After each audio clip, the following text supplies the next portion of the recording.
All of the major news stories made simple and easy for your listening pleasure. We'll break it down for you in keywords for the segment. We're joined by Adam in the studio. Good morning. Hello, Lena.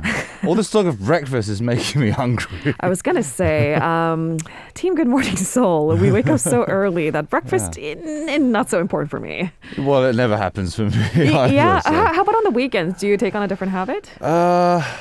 No, because I would tend to wake up later, so it wouldn't be breakfast. It would technically be brunch. No? Okay. Which would be if breakfast is defined as the first meal of the day, then yes, I will have breakfast. Is granola ever part of that brunch? Sometimes.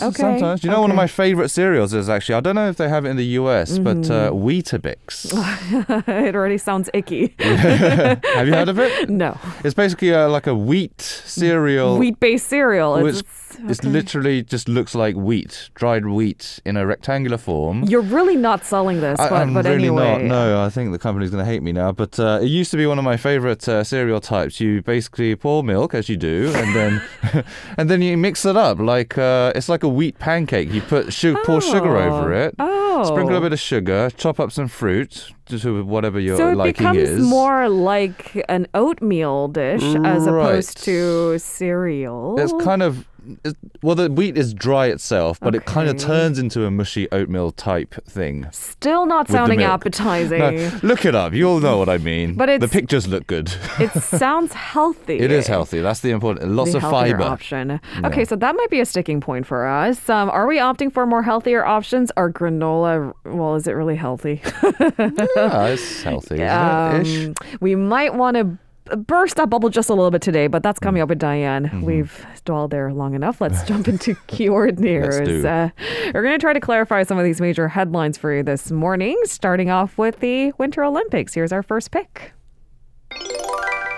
Winning gold. Korea's speed skaters have managed to win gold and silver medals last night. The women's curling team has also powered through to keep their medal hopes very much alive. Yeah, there's not that much long left until the end of the Winter Games in Beijing, but Team Korea are finishing on a very good and strong note. Choi Min-jung defended her gold medal title in the women's 1500-meter final. It was the very last short track race for her, so it would have been even more meaningful, I guess. And Choi had earlier won silver medals in the 1000-meter and 3000-meter relay. Actually, the 1500-meter relay, the race is actually Choi Min-jung's strongest event. So, of course, it was very highly expected that she would get the gold medal, and she lived up to those expectations. But, I mean, odds were stacked up against her. I think leading up to this Beijing Games, there was so much noise around what had happened at the previous Winter Games. Do we have another hour? No, we really do not. But I just want to remind our listener that it was a triumph for a number of different grounds for that reason. Right. So that's why I think a gold medal for this event, particularly in this Winter Games, was particularly meaningful. And it certainly was a good close to what, as you said, was a very controversial speed skating race during the Winter Games. Just the whole Olympics as a whole has been a bit iffy, shall we say. Mired in controversial calls? Scandals and so on. Now, just before her race, Korea's male speed skaters, of course, they deserve some of the limelight as well. They grabbed silver in the men's 5,000-meter relay. Hwang Dae-han, Kwa Kyung-gi, Lee Jun-seo, and Park Jang-hyuk, they all finished behind Canada. It was Korea's first men's relay medal, actually, since 2010. Now, with those medals yesterday, Korea has managed to hold its name as the speed skating powerhouse, leading all the countries with 5 short track medals. Overall, South Korea has 2 golds, which was the target, 4 silvers and 1 bronze. All 7 of those medals have actually come from either short track or speed skating. So hopefully there's other events that could shine soon. Yeah, it's about defending a reputation. For the time being, I think it's solid. Let's also turn our attention to another, I think, buzz-generating team. Team Kim, for example. How did the women's curling team do? The famous woman in spectacles, as she's being nicknamed. Now, they managed to beat Denmark 8-7 in what was a dramatic comeback. They were actually trailing, but they managed to win in the end. The team lost to Switzerland actually 8-4 earlier in the day, and they needed to win the match against Denmark to keep any medal hopes alive. They are 4-4 with one more round-robin game left against Sweden on Thursday. The top 4 teams after 9 round-robin games each will move on to the semi-final. Korea is tied for 4th with Canada and Britain, so they are on the cusp of reaching the semi-finals, and hopefully their match against Sweden will prove to be a victory. We'll just have to keep our fingers crossed. All right, keeping our fingers crossed. Let's turn our attention to our COVID-19 coverage. This is our second keyword of the day. Testing encouraged. So Korean health authorities are strongly encouraging school students and teachers to get regular testing for COVID-19. Strongly encouraging being the confusing set of keywords, but they stress that it's not mandatory. Tell us a little bit more about what's expected. It's kind of like the same rhetoric that's been said before by the health authorities when it comes to school students. Vaccinations are strongly recommended, but not mandatory, but still brought some backlash, and it's no different in this case. But Korea will distribute free coronavirus rapid tests at schools and senior care facilities as well, starting next week, and they will be offered free of charge. Education Minister Yoon said schools would be getting enough kits for students to use twice a week.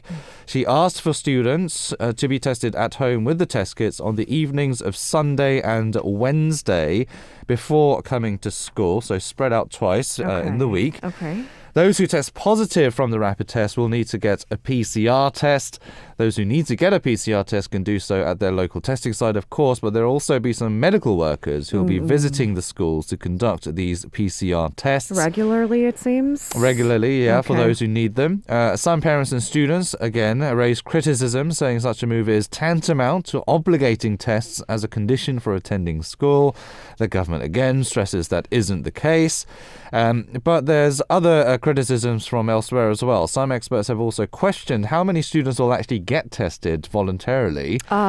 Some school teachers are also complaining that their workload would increase for something that isn't mandatory as well. So keeping things in kind of a gray area to sort of satisfy all of the criticism, it actually proves to be a little bit more ineffective, it seems. It doesn't please anyone.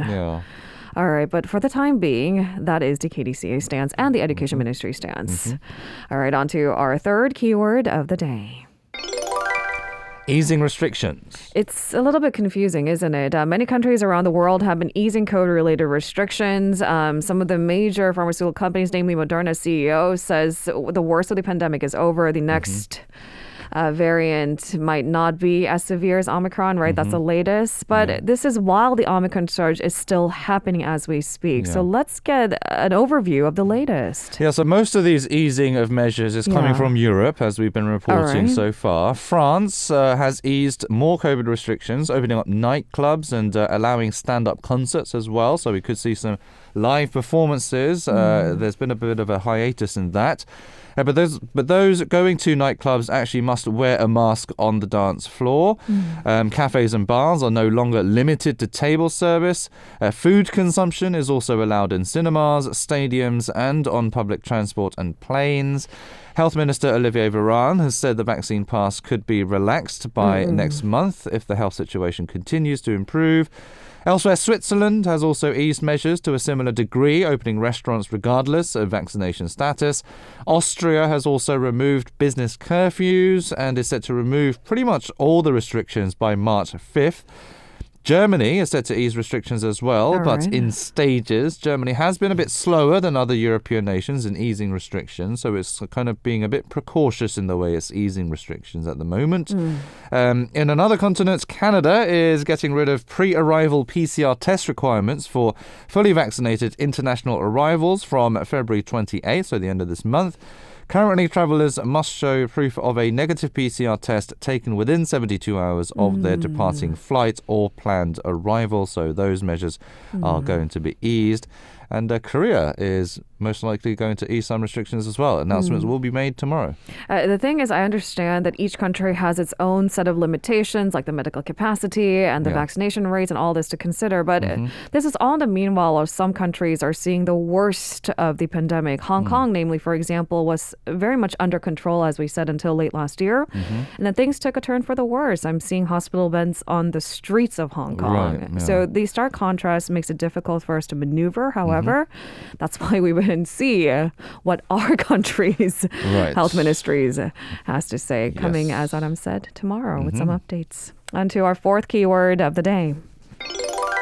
Semiconductor investment. South Korea's semiconductor industry is increasing its investment to create jobs and strengthen supply chains. That has taken a major hit during this pandemic. Did you get your game console after all? I did, but I got it at a much more expensive price than I should have got it. Our point being that these kinds of delays are evident for necessities too. I don't deem a game console a necessity. But game consoles and all this kind of stuff, popular stuff, has been subject to scalpers a lot during the pandemic. But that's a different issue in itself. But all right, let's take a look at the latest. So why are we trying to amp up these semiconductor industry investments? Well, of course, as you said, to strengthen supply chains and, of course, create jobs as well relating to the field. And 56 trillion won this year will be spent to strengthen those supply chains. And the budget is up 10% compared to last year.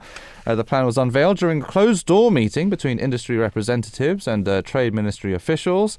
Now, the investment is coming not only from major corporations, but also from SMEs as well, which make semiconductor components. So they're all working in tandem. Now, the government also announced that it would provide support as well. It is planning to create a special agency to eliminate any restrictions or red tape obstructing the investment. Universities are also setting up new courses on semiconductors, and there's also going to be new graduate schools. And there's also going to be 700 more places for students on courses related to the sector by the end of this year as well. And this, of course, is all to nurture homegrown talent and stop them from going overseas. Now, the government hopes to nurture about 1,200 chip professionals each year. All right, on to our fifth keyword of the day. Refusing conscription. So a local court has approved a male citizen's request to substitute his mandatory military service for other public service due to his personal beliefs. It seems to be a landmark case. What's the latest? Yeah, so this is regarding Oh Soo-hwan, who refused his active duty military, citing his personal beliefs of non-violence and pacifism. He was tried in court for potentially violating conscription laws. Now, he was given a non-guilty ruling in the first hearing that happened last year, and the same ruling was actually given in the second hearing, which took place yesterday. Now, the court said that Oh is within his rights to refuse military service according to his beliefs.